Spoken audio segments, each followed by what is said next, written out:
खिलाफत उस्मानिया का दौर इस्लामी तारीख का सुनहरा दौर था। ये एक ऐसा वक्त था जब उम्मत मुस्लिमा कभी बाज़ंतीनियों तो कभी मंगोलों के हाथों तबाह हो रही थी। ऐसे वक्त में उम्मत को नई और अज़ीमुश्शान रियासत बनाए जाने की ज़रूरत थी। 656 हिजरी बा मुताबिक 1258 ईस्वी एक तुर्क सरदार अर्तुरुल गाजी के यहाँ एक बेटे की पैदाइश हुई जिसका नाम उस्मान रखा गया। उस्मान ने मुसलमानों की तकदीर बदल डाली और इन्हीं के हाथों सल्तनत उस्मानिया की बुनियाद रखी। कैटलान्स धोखे से तुर्गुत बे को पकड़कर जंगल में दरख्त के साथ बांध देते हैं और इंतजार कर रहे होते हैं कि तुर्गुत बे के एवज रोगाटोस से ज्यादा सोने के सिक्के हासिल करेंगे। तो इतने में वहां कैटलान्स का एक साथी आकर बताता है कि रोगाटोस तस्करिस आ रहे हैं। अंसाल्मो रोगाटोस से कहता है कि लगता है आप हमारा ठिकाना ढूंढते ढूंढते थक गए हैं। तो रोगाटोस कहता है कि देखो, तुम्हें ढूंढते ढूंढते मेरे साफ सुथरे लिबास का क्या हाल हो गया है। अंसाल्मो कहता है कि क्या ये तुर्गुत इतना कीमती है कि इसके लिए आपने खुद आना जरूरी समझा।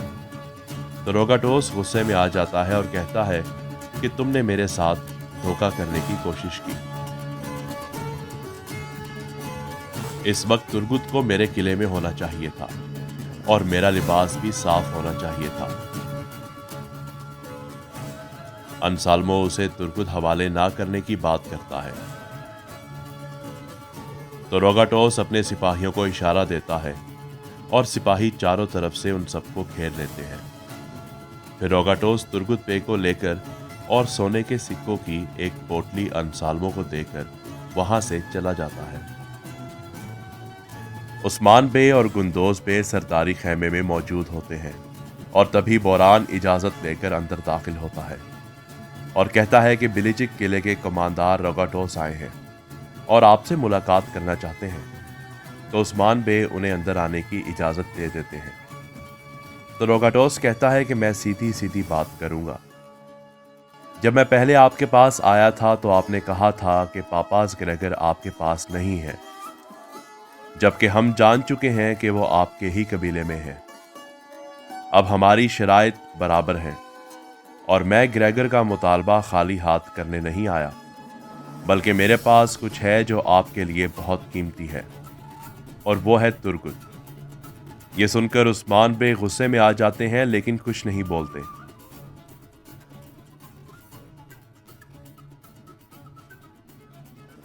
और रोगाटोस ये कहकर वहां से चला जाता है कि अगर आप तुर्गुत को हासिल करना चाहते हैं तो पापास ग्रेगर को लेकर कल शाम चिकारजी आ जाइएगा।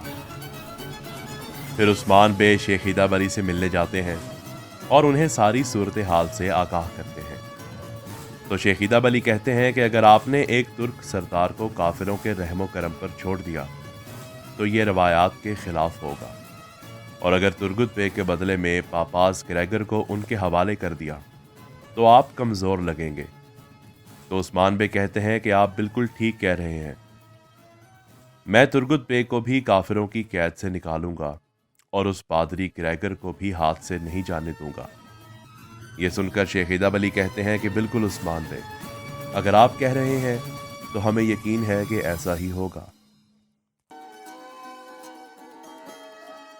उस्मान बे पापास ग्रेगर के खैमे में जाते हैं और उनसे उनके जख्म के बारे में पूछते हैं।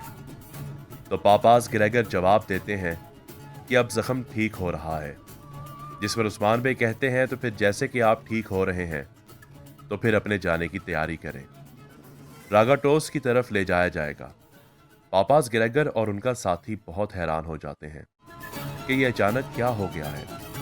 पापास ग्रेगर अपने साथी एंड्रियास से पूछते हैं कि मेरी बेहोशी की हालत में कुछ हुआ था क्या जिसका ये अंजाम हो रहा है। तो एंड्रियास जवाब देता है कि नहीं, ऐसा तो कुछ भी नहीं हुआ। फिर वो दोनों हैरानी के आलम में जाने की तैयारियां शुरू कर देते हैं। उस्मान बे पापास ग्रेगर को और रोगाटोस तुर्गुत बे को लेकर तबादले की जगह पर पहुंच जाते हैं और रोगाटोस उस्मान से कहता है कि खुशी हुई कि आपने अपना वादा पूरा किया, اور امید ہے کہ پہلے ہمارے درمیان جو بھی ہوا اس کی ایک دن تلافی ہو جائے گی۔ تو عثمان بے کہتے ہیں کہ وہ تو اللہ ہی بہتر جانتا ہے۔ اس کے بعد روگاٹوس کی طرف سے ترگت بے اور عثمان بے کی طرف سے پاپاس گریگر سامنے کی طرف چلتے ہوئے اپنے اصلی ساتھیوں کے پاس آ جاتے ہیں، اور جب عثمان بے ترگت بے سے حال چال پوچھتے ہیں اور چلنے کو کہتے ہیں تو ترگت بے انہیں جواب دیتے ہیں کہ میں آپ کا احسان مند ہوں، سلامت رہیں، مگر میرے معاملات میں اب مداخلت مت کیجیے گا، مجھے آپ کی مدد نہیں چاہیے، آپ کا قبیلہ آپ کا اور میرا قبیلہ میرا، آپ کے دشمن آپ کے اور میرے دشمن میرے۔ پھر بغاوت بھرے لہجے میں یہ سب کہہ کر ترگت بے گھوڑے پر سوار ہو کر وہاں سے چلے جاتے ہیں۔ ملہون خاتون اورہان کو لوری گا کر سلانے کی کوشش کر رہی ہوتی ہیں، اور وہیں خیمے میں علاجہ خاتون بھی موجود ہوتی ہیں، اور ملہون خاتون اسے غصے سے گھور رہی ہوتی ہیں اور کہتی ہیں کہ جب بالا خاتون گونچا خاتون کو ڈانٹ رہی تھی تو تم ہنس کیوں رہی تھی، اور تمہارے کپڑوں میں یہ رنگ کیسے آیا جو کہ وہاں قالینوں کو خراب کرنے کے لیے استعمال ہوا تھا۔ یہ سب سن کر راجہ خاتون کے چہرے کی رنگت اڑ جاتی ہے اور ملہون خاتون اسے زور سے تھپڑ مارتی ہے اور وہ زمین پر گر جاتی ہے۔ پھر راجہ خاتون ملہون خاتون سے گڑ گڑا کر معافیا مانگتی ہے، اور ملہون خاتون اسے کہتی ہے کہ وعدہ کرو کہ آئندہ ایسی حرکت نہیں کرو گی، اور نکل جاؤ میرے خیمے سے، مجھے تمہاری شکل بھی نہیں دیکھنی۔ عثمان بے سب سرداران کا جرگہ بلاتے ہیں، اور جب سب لوگ سرداری خیمے میں بیٹھ کر انتظار کر رہے ہوتے ہیں کہ آخر عثمان بے کیا بات کرنے والے ہیں، جرگہ کیوں منعقد کیا گیا ہے، تو عثمان بے سب سے کہتے ہیں کہ آپ سب سرداران کو خوش آمدید۔ آج میں نے آپ سب کو یہاں اس لیے اکٹھا کیا کیونکہ میں آپ لوگوں کو کچھ بتانا چاہتا ہوں اور کچھ دکھانا چاہتا ہوں، اس کے لیے تھوڑا صبر کرنا پڑے گا۔ اگر کوئی جانا چاہتا ہے تو جا سکتا ہے۔ اتنے میں دربان کی آواز آتی ہے، اجازت ہے حضور، اور اجازت ملنے پر پاپاس گریگر اندر داخل ہوتے ہیں، جنہیں دیکھ کر سب لوگ حیران ہو جاتے ہیں، لیکن عثمان بے خوش ہو جاتے ہیں جیسے کہ وہ پاپاس گریگر کا ہی انتظار کر رہے تھے۔ عثمان بے ان سے کہتے ہیں، خوش آمدید پاپاس گریگر، آپ بہت لمبے سفر سے آئے ہیں، جا کر آرام کر لیں، ہم بعد میں بات کرتے ہیں۔ تو پاپاس گریگر کہتے ہیں کہ مجھے آپ سے کوئی بات نہیں کرنی عثمان بے، اور اب یہ قید ختم ہو جانی چاہیے۔ عثمان بے جواب دیتے ہیں کہ ہم نے آپ پر کبھی ہتھیار کا استعمال نہیں کیا، اور اگر آپ کی جگہ میں ہوتا تو اس قید کو مزید بڑھانے کے لیے دعا گو ہوتا، اور اس کی وجہ ہے یہ کہ پاپاس گریگر کی جان کائی قبیلے کے علاوہ کہیں پر بھی محفوظ نہیں ہے۔ اب آپ جا کر آرام کیجئے، کل ہوگی تفصیل سے گفتگو۔ پھر پاپاس گریگر وہاں سے چلا جاتا ہے۔ اس کے بعد عثمان بے سب لوگوں سے کہتے ہیں کہ آپ کو یہ دکھانا تھا کہ پاپاس گریگر نے خود کو ہمارے قبیلے میں روگاٹوس کے قلعے سے زیادہ محفوظ سمجھا، اور اب ان کی مہمان نوازی میں کوئی کمی نہ رہے۔ اب آپ سب جا سکتے ہیں، لیکن عثمان بے گندوز بے کو روک لیتے ہیں۔ عثمان بے گندوز بے سے کہتے ہیں کہ مجھے آپ کو کچھ بتانا ہے۔ میں جانتا ہوں کہ آپ حیران ہیں کہ پاپاس گریگر واپس کیسے آ گئے۔ جب پاپاس گریگر ہمارے قبیلے میں تھے تو کمرال ابدال نے مجھے ان کے زخم کے بارے میں عجیب و غریب بات بتائی۔ پھر جب میں نے خود جا کر دیکھا تو مجھے یہ اندازہ ہوا کہ کچھ ایسا ہے جو کہ اس زخم سے نکال کر کہیں چھپایا گیا ہے، جو پاپاس گریگر کو اپنی جان سے بھی زیادہ قیمتی ہے۔ یہ سب بتانے کے بعد عثمان بے ایک رومال نکالتے ہیں تو اس میں ایک لکڑی کا چھوٹا سا ٹکڑا ہوتا ہے، اور اسی ٹکڑے کے لیے پاپاس گریگر نے اپنی جان کو داؤ پر لگایا ہوتا ہے۔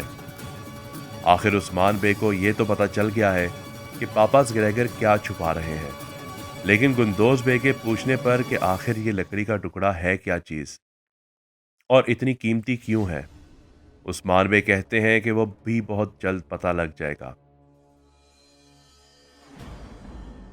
पापास ग्रेगर इंजील की किताब को अपने सीने से लगाए और उसका साथी एंड्रियास अपने खैमे में परेशान हालत में बैठे होते हैं।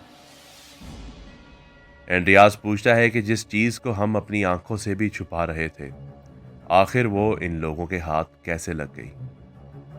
अब हम यहाँ क्यों वापस आए हैं?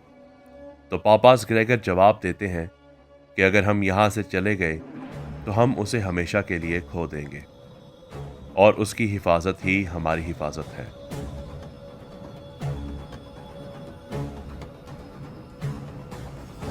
अब आखिर कब और कैसे जान पाएंगे उस्मान बे उस खास लकड़ी के टुकड़े का राज? और जब ब्रागाटोस को पता चलेगा कि पापास ग्रेगर खुद उस्मान के पास वापस चला गया है, तो क्या होगा उसका रद्द अमल? जानने के लिए देखते रहिए कुर्रुस उस्मान सीजन 3।